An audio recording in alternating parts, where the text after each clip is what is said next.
Hey, it's CurlyHairedVanguard, and I wanted to do something a little bit different today. As you may or may not know, I play a lot of Vanguard Zero. It's actually the first way that I started playing Vanguard overall. While I had known about Vanguard since the anime actually first aired, I watched the first episode as soon as it aired. I didn't actually start playing it until Vanguard Zero was released.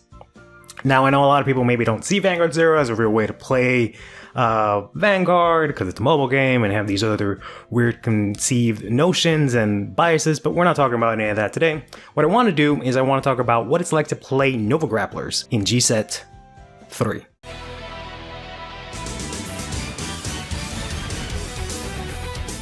So, Nova Grappler as a whole is a clan that was released from the start of Vanguard Zero's inception. It was one of the four first clans, and they primarily focus on, for the most part, on being able to multi-attack your opponent.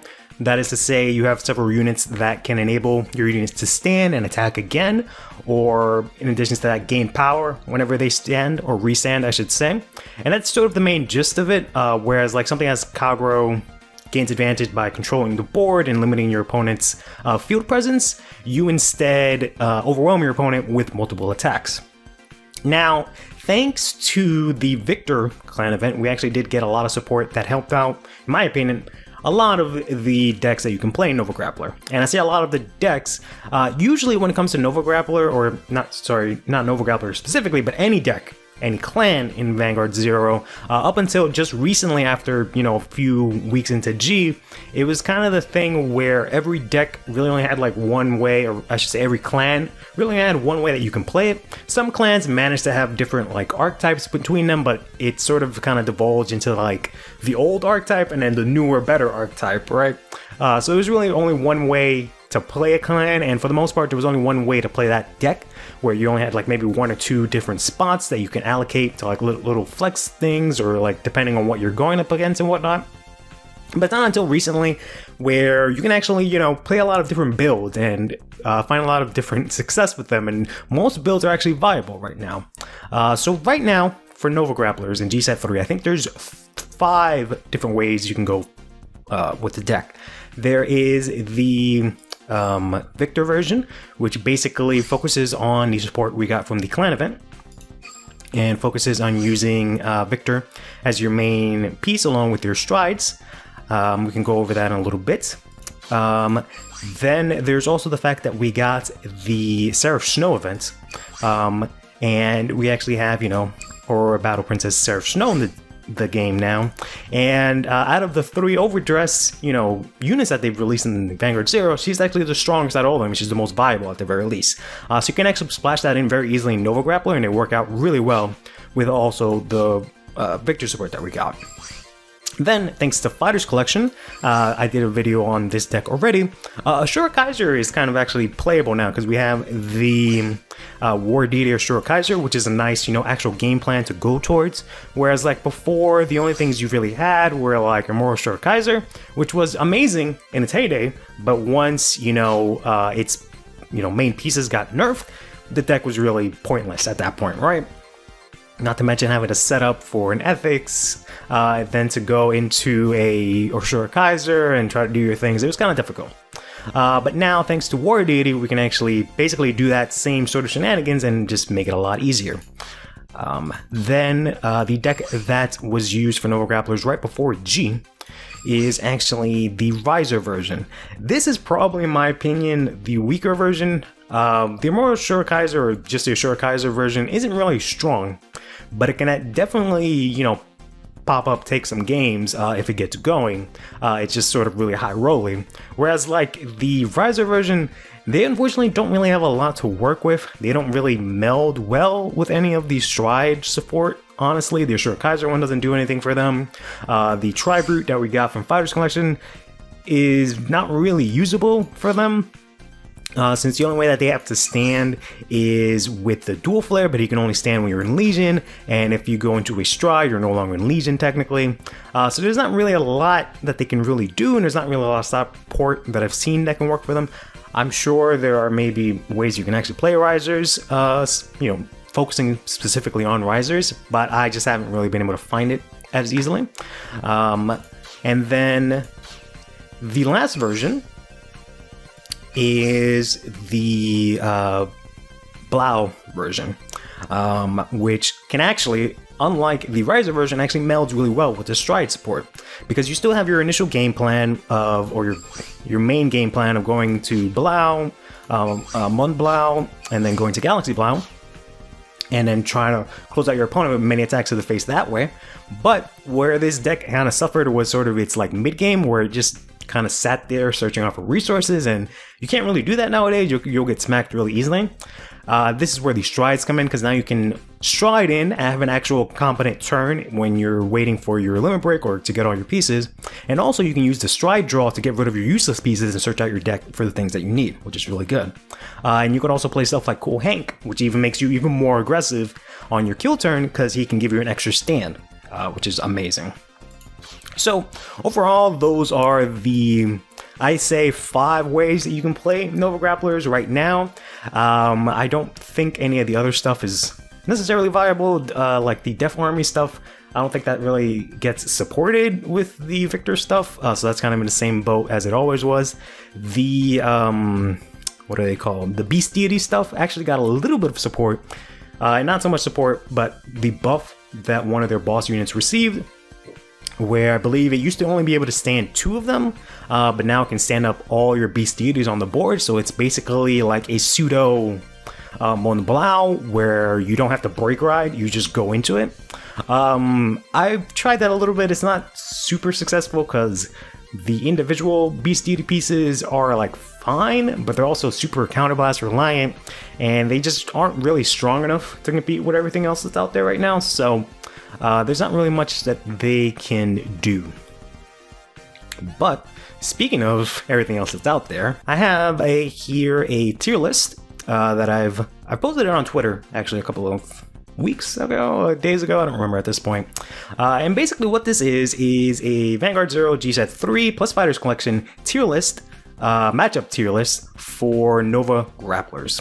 So how I've organized this in tiers is, for example, you have the actual matchup sort of percentages, were you to take basically any Nova Grappler deck, mainly the ones that I just listed, and go up any of these decks, what are your chances of winning, more or less, roughly, right? So we have here right down the middle, 50-50, you know, it can go either way, 45-50, 45 in your favor, so it's going to be a tough match.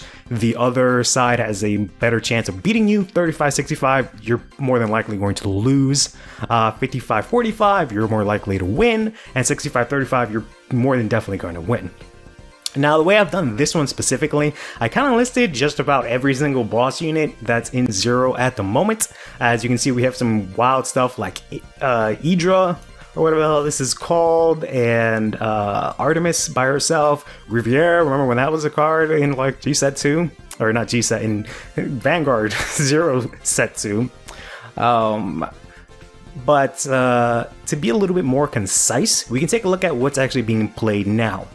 So right here, I have these, I think this is 23 decks that are basically what I've seen in the ladder and in tournaments, both competing, you know, trying to climb in ranked ladder and in competing in like the Pro League and stuff like that, and just from what I've heard from other players, these are basically the decks that I think are played the most in ladder and in tournaments and whatnot. With addition to some of the cards that we just got from G-Set 3, which are supposedly viable, right? But it is a little bit early right now to really know without basing it off directly on what's happening on the JP side. So I'd like to just spend some time to go over this and give you some thoughts on why I think the matchup goes a certain way, and I do want to obviously know, aside from the fact that this is all my opinion and my experience, I don't mean that every time you go up against a deck where it's 35-65 in their favor, I don't mean you're automatically going to lose, right? I don't want you to think it in that way. It just means that the odds are in their favor just because of the way those decks play and the clans work out and the interaction between them, but doesn't mean by any chance you're automatically going to lose, right? It just means that you have to keep in mind that these clans or decks have an advantage over you, technically, so you just have to play around it differently. You can't just do your normal brain dead plays and expect to just profit. So right off the bat, we have here Aquaforce with the Thavas and the whole gang here. So I believe this is actually 50-50 in playing this a little bit more. I thought it was actually in favor of Aquaforce, because I don't see how we survive a Lambros turn.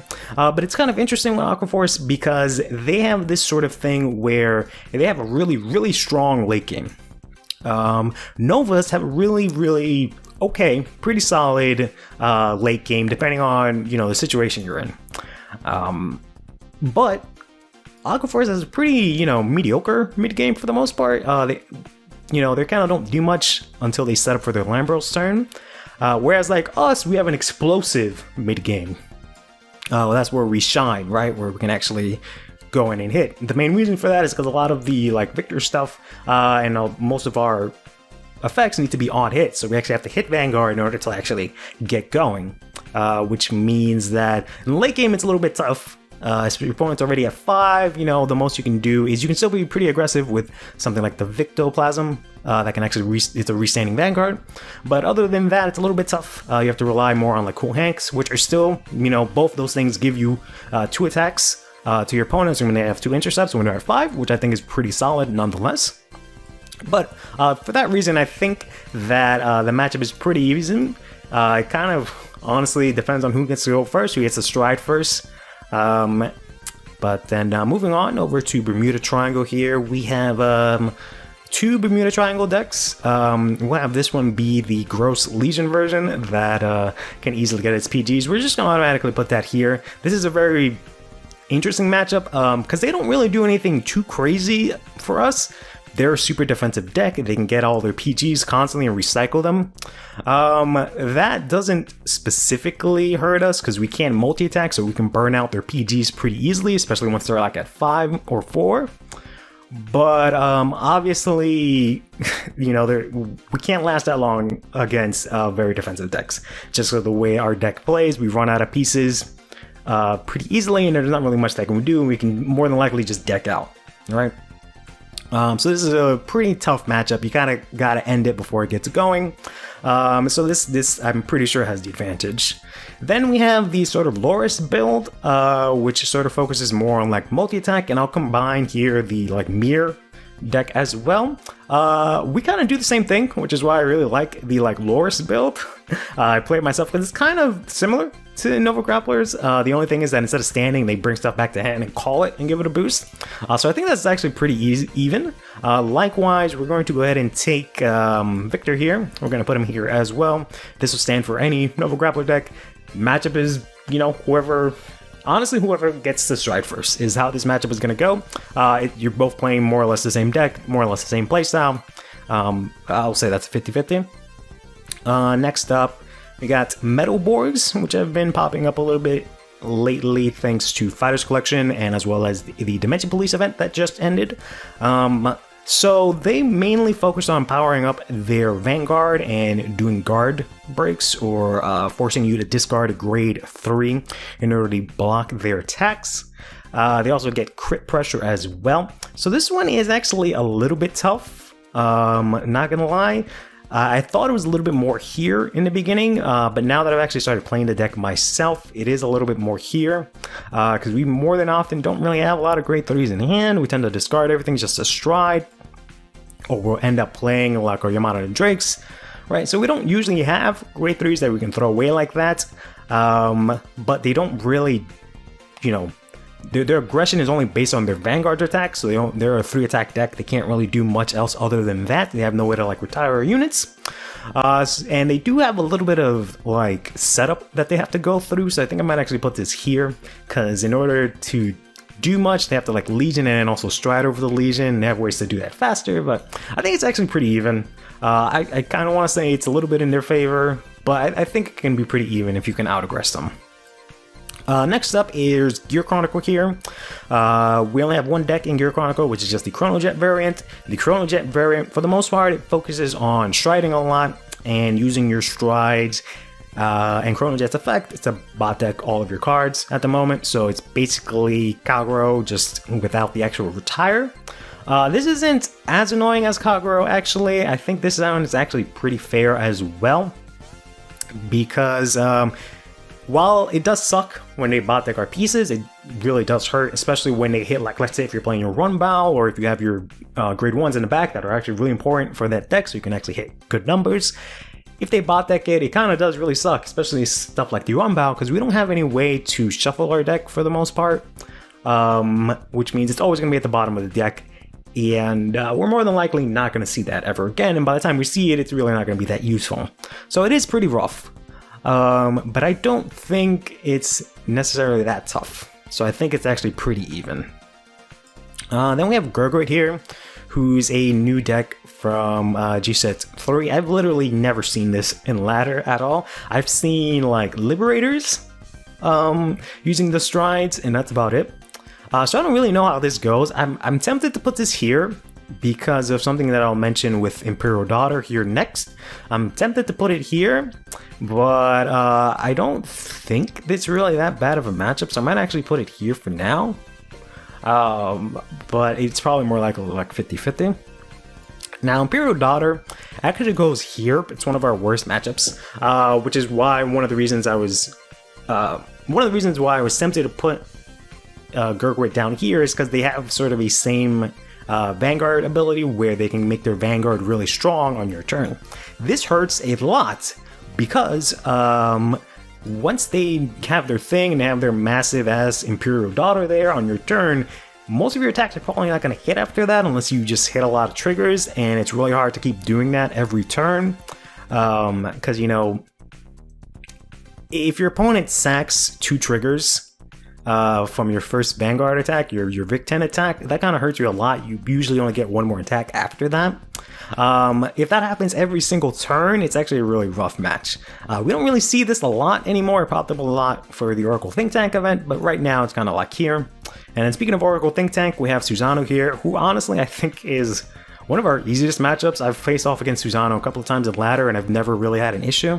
I always thought it was like maybe here or here, just because like they draw so many cards, so they're a lot more defensive than some of the other decks. But they don't really have any way to like beat you, aside from maybe trying to go for Susano's crit. That's about it. And Silent Tom, they don't have like any crazy win conditions that we can't deal with, so we can very easily out-aggress them.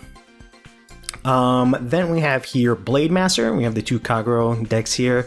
Blade Master is a pretty rough match. That's just how it's going to be for any of the control decks because you need your pieces on board. You don't really want to lose your back row or anything like that. So it kind of really sucks against Blade Master. You can still beat them, but you have to sort of play really smartly, like use your run bow really early, only play your pieces when you really need them, stuff like that. But in general, just because they can sort of shut you down like that, it is somewhat in their favor. I almost want to say here, because it's not like overwhelming. Using your intercepts is not the worst thing. Getting 2 attacks to the face is not horrible, but it is still kind of rough sometimes. And then we have Overlord here for like the cross and any sort of like other Overlord deck that's out there.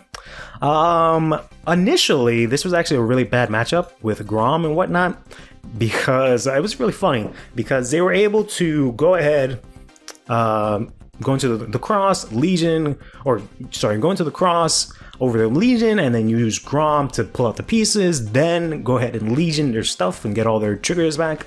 It was really funny when this was like a thing on ladder because with Victor, my attacks need to hit Vanguard, and since they were Legioning constantly, they would always put back their heals, which means that they would heal a lot. So more often than not, they would be at 4 rather than 5, so it actually meant Victor can actually, you know, Victor and Vic 10 and everyone can actually get their thing going. But yeah, in general, this was a really rough matchup. Right now, I think it's a little even. Stuff like the Neo Flame is what really hurts the most. Them being able to like restand and do stuff, that doesn't really hurt us too much.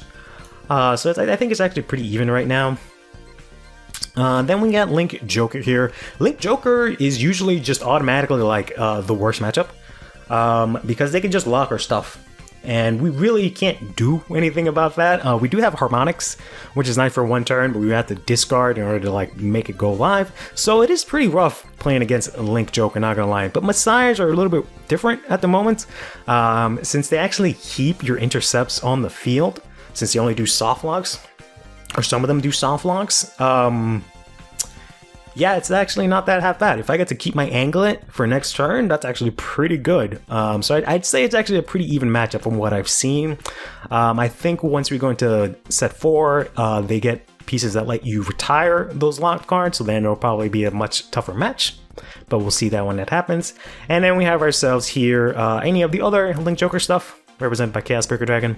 I think that's a really bad matchup. You know, you have no way to really unlock aside from harmonics. Losing a whole rearguard circle is really bad for this deck. So I think this is a really bad matchup. While it might not be the case now with Victor, because you can probably out-aggress them a lot quicker. They're a lot slower, more controlling if you're not using Messiahs. That's probably the case. I haven't been able to face it lately with Victor, but I know and before this was the worst matchup for Novas in general. Likewise, the other worst matchup is actually Mega Colony here. So I have Spark Hercules here, but pretend it's the new Stride, Caprice Destroyer. So the reason why this matchup is really bad is because it's really hard for us to not rest our rear guards, because we kind of got to swing in with a full board. So this makes it kind of tough when they can just stun our Vanguard and force us to re-ride and do all that kind of jazz and not be able to stride, for example, or something like that. That's really tough. So this is a really bad matchup if they can actually get going. Of course, if you know how to play around it, you know, if you know, for example, don't stride over your rested Vanguard, don't Legion over your rested Vanguard, don't keep all your stuff rested and stuff like that, then it's probably a lot easier of a matchup. But they can, if you don't know what you're doing, they can outplay you pretty hard. Then we got Asha here. So I used to think Asha was like here because they can very easily get like super buff rear guards on your turn, which kind of shuts us down a little bit because we can't usually stand our back row, and we kind of need those to hit good numbers. So if we have to expend our, our boosters in order to attack into their intercepts, we're kind of in a bad spot. But I've actually never played the deck against the deck. I played it, I think, once, but I was actually playing Dimension Police, and I've never actually had to deal with that. But I have seen times, like in the Pro League, where people will side out. They see I'm playing Novas and they'll side in stuff that the 8Ks, they get 13k on your turn kind of deal, which is pretty annoying. So I'm just going to put this here for now. I think it's a really bad matchup, but I'll put it there for now. Likewise, if you don't do the Astra stuff, you can use like the Musketeer stuff. I've seen a lot of people playing that. I don't really know how that plays out against Victor. Summoning intercepts, constantly doesn't do a lot for us. Getting crits is kind of yikes, but if you're just throwing out intercepts, we're cool with that. We want to tag into stuff anyways, so give us more. Now Economy is a pretty bad one. I want to say Big Bang Knuckle is one of these two. It's not as bad as it previously was, but the fact that the new Stride lets them basically do what the Legion does is kind of rough, since they don't have to lose a card. So having to wipe our full board every single time is really tough because we can't really come back from that. So I'll probably put it here as a really tough match. Vanquisher is a deck that I thought was a really bad matchup for us, but I think it's actually pretty even. It might even be like here. Because Vanquisher does stuff to us, and they can snipe some of our back row, which makes it kind of tough. But after that, they can't really do too much, and we can kind of like smack them a lot. So I'm gonna actually say it's like 50-50, which is good, because you see this a lot. Then we have ourselves Royal Paladins here, so we've got Olmile, and then like Olmile and Jewel Knights, and anything else like that. Honestly, I don't think I've ever had trouble with this, other than like the one time I played an Olmile that ran 9 crits and they just completely sacked me. I'm almost tempted to say this here, because they don't do anything necessarily that threatens us, I don't think. The Jewel Knight version is a little more potent, so I'd say it's a little bit more even. Then we have these guys, since they got support from set 3, I don't really know how they work out against Nova, so I'm actually going to leave them here with the exception of Revengers. I have played Revengers in the past, and it's actually surprisingly pretty even. You know, they can retire stuff, but they usually just retire intercepts. And they can get multi-attack and all that jazz, but they're not like super unfair to us or anything like that from what I've seen. But in any case, this is sort of the matchup for at least the more commonly used decks on both ladder and tournaments. From my experience, I really don't know how these shadow builds work. I'm not really sure how that matchup will go. Your worst matchups are stuff like Mega Colony, basically anything that can control you really and stun you really hard, as well as retire your whole board or just get out big numbers is going to be really bad for you, whereas some other decks might be able to get through it, not yourself. Stuff like Numiel is kind of tough because he can be really defensive and just straight up deck you out. And then, you know, Blade Master being able to control you is pretty good. But we have a pretty even matchup with a lot of the other top decks, such as, you know, Aquaforce, Metalborgs, Gear Chronicle, the other Kagro builds, Messiahs, Vanquisher, the Jewel Knights with Oma, which I think is pretty good. So we're actually, in terms of that, we're actually in a pretty good spot when it comes to Novas in G Set 3. So, I figure we end this off with just a little quick fight, just to go over some closing thoughts here. We're going to be using Seraph Snow here, out of the 5 decks we talked about. We can go over some of the other ones if you'd like me to do that. Let me know in the comments down below. I think sometime later this week I'll do a video on the Victor build that I've been playing with. I didn't really need to do that, but I can save the clay doll. I'll talk about that in a bit. But yeah, I will do Victor. We've already done a Zero Kaiser. If you want me to talk about the Blanc build that I have, or give another shot to Risers, let me know. I can give that a shot. But let's just talk about Seraph Snow really quickly.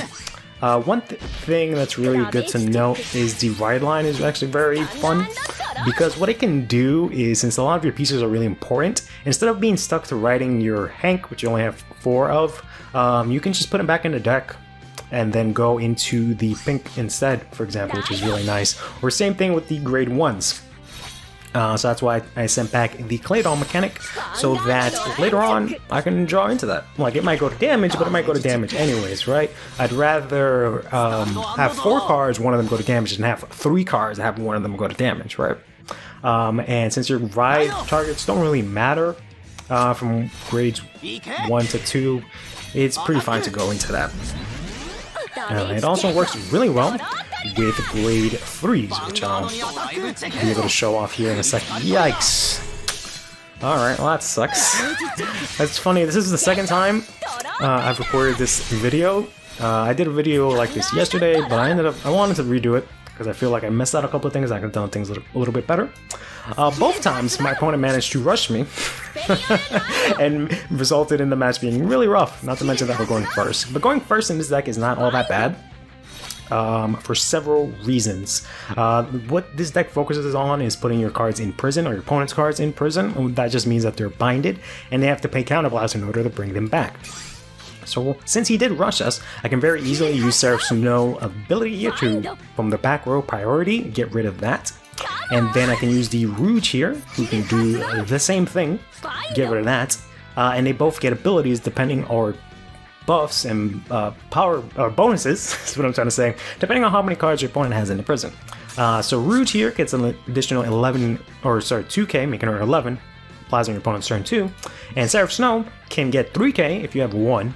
When she attacks, can let you draw a card and an additional drive if you have 2, which is very easy, because the starter that got removed on place of Seraph Snow, she just binds the top cards of your opponent's deck. So let's go ahead here, and we can just sort of swing in here. They're most likely going to try and bot deck the Rouge, which is actually perfectly fine with me, honestly, if I can get that back. So let's go ahead and boost her here. We're going to be able to turn the tables right around here, putting ourselves to 2 and putting them at 3. Unfortunately, it does mean that they're going to have to counterblast for some stuff. I can go about this 2 ways. I can not give them the extra counterblast and sort of stall them out a little bit more, because they might want to bring some stuff back. But let's just go ahead and attack here, just to get the more aggression on here. And that's sort of how Seraph Snow as by herself works. You just lock up your opponent's stealth and then force them to have to pay counterblast to bring her back, so it really hurts a lot of decks that need their pieces now and, you know, can't really afford to lose the counterblast. It hurts Gear Chronicle a little bit because they do counterblast every single turn, but it's really not that much of a hindrance for them, especially considering they have such easy access to the counter charge. But that being said, you can then supplement this deck with the Victor Stride stuff. So you can have your Seraph Snow to draw your cards and then go into your Vic 10 and actually get into multi-attack, which is actually really good. So you can actually be defensive and offensive at the same time. Defensive in that you draw a bunch of cards, which lets you get into your PGs and heal guards that can let you block. And then offensive because you can actually multi-attack, which is really good. While you can't stand 2 cards like you can with Victor as your base, you can still be pretty aggressive, which I'll try and see if I can do that this turn here. We're just constantly healing, me and my opponent here, which is a bit unfortunate. He's going to heal again, but it doesn't go off. So we're both kind of low on triggers at this point. They're going to push me to 4. And they're going to go ahead and swap out for a grade 3. I don't know if this hits. Oh, it does hit. Yep, by 2. Okay. So they're going to push us to 5 and get their intercept back. They still have 2 cards in bind, so I technically don't need to bind anything else. They're actually going to bind the Clay Doll. Sure, that's fine. That doesn't really change anything for us, quite honestly. So I could stride here, but I don't really want a hard stride. So let's go ahead and not stride. And I think I'll use this to lock something up here. We're gonna go ahead and play the... it's gonna be risky, but we'll play the Anglet. And we'll play the Cool Hank. And I'm actually going to give up one of my PGs. And let's go ahead and attack with Seraph Snow. The draw doesn't, you know, have to attack Vanguard, which is nice. So you can actually attack Rear Guards with her. Get our draw trigger here. We're going to give that over here to our Anglet. Oh, I just remembered. We're not in GB. Damn it. I forgot it. I have to stride here to use this effect. That's fine.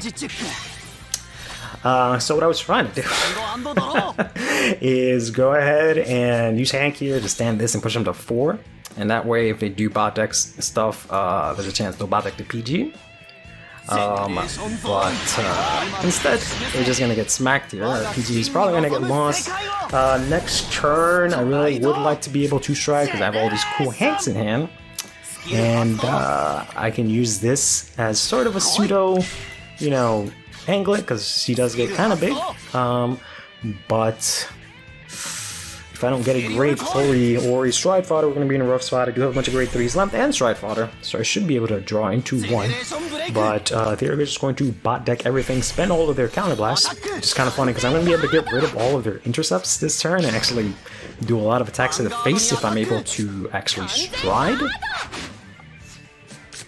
I might actually just be a clown and hard stride, but we'll see what happens here. They're gonna not be able to heal because they are at 5. That's like almost their last heal. They should probably have at least 2 PGs in hand, I'm assuming. Gonna use our last PG here in hand. See if we can get what we need. Of course not. The bad part about this is I can get rid of 1 intercept, but I can't get rid of both. I think we kind of have to do this regretfully. Let's go ahead and Ultra Core Man Stride here into Vic 10 and draw into a grade 3 probably, knowing my luck. Nope, into a Stride Fodder, just as bad. Let's go ahead and play this here. Since our heart is Seraph Snow, we can actually use this to get rid of one of his intercepts here. I can play extra booster. I don't think I'm going to be able to stride and survive next turn, so let's just go ahead and do that. And then now we just go ahead and attack here.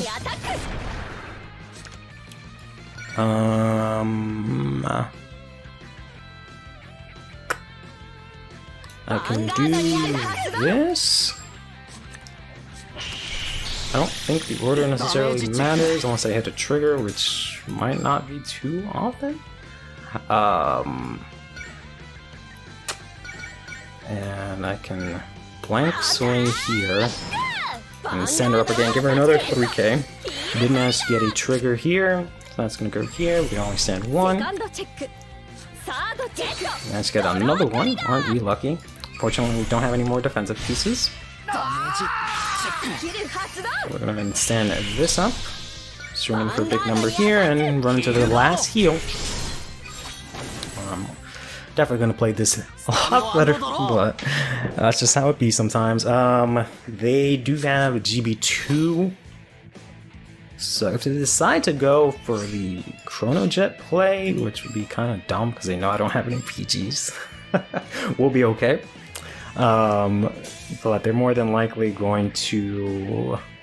I guess they could bring something back. Nope, they're just gonna go straight stride, bot deck one of my intercepts, and then just swing to the face. And I don't believe I have any more heals left. So unless I hit a defensive draw, I'm somewhat dead here. They're gonna use another Glimmer Breath. This is the most times I've seen Glimmer Breath used in my life. I don't know how they even had all the soul for it, but alright. I'm actually gonna play a PG, alright, to get rid of it, and go into, I guess, grade 2. Not gonna be able to hit unless. Oh, wait, this gives a boost. That's right, that's right. Yeah, so we need to hit that into like a PG that we don't have. But this unfortunately has enough power to hit over. And they're going to finish off the game here. Wanted to show off Seraph, was hoping not to misplay and lose or whatnot. Take my word for it, I'm good with Nova Grapplers, alright? I know what I'm doing. But in any case, that'll do it for today. I just wanted to do a somewhat quick video. It's a lot longer than I thought it was going to be. Talking about how it is to play Nova Grapplers in G-Set 3. I might do this again in the future once we get some more support. There's not really going to be a lot more to talk about in what seems like sets 4 and 5. Nothing really changes for us. There's a lot of new decks out there, but I don't know if this is really worth doing every single set because there's not going to be too much for me to talk about. But in any case, take care of yourself.